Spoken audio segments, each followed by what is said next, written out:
Kālijs kā mikroelements, elektrolīts mūsu ķermenī ir miera elements. Tas, kad šūnās ir pietiekoši daudz, tas pasaka šūnai beidz mani stimulēt. Es jau esmu, ar mani tur viss ir kārtībā, ja?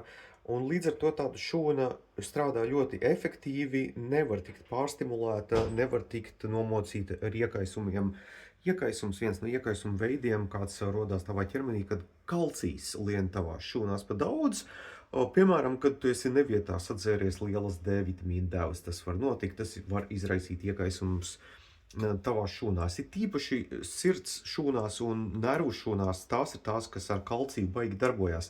Bet, ja tev kālija šūnās ir pietiekoši daudz, tā šūna nevar tikt stimulēta.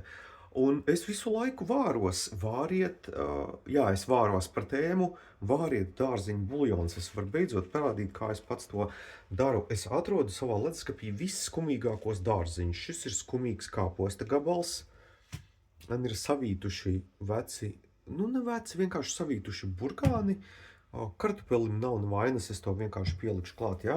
Es paņemu skumīgus dārziņus, nemizoju, nogriežu tos, izgriežu bojātās daļas, apgriežu melnumus, nesmukumus, sagriežu rupjos gabalos.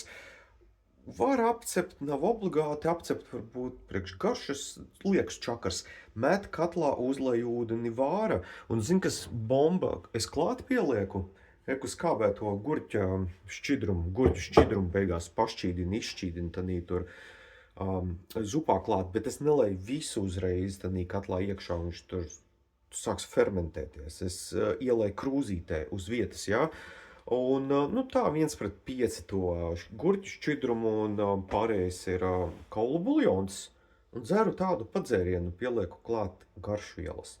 Tas ir superīgākais, krūtākais, elītākais kālija avots. Mums to kāliju crazy vajag. Parasti kālijs ir deficītā un sāls ir par daudz.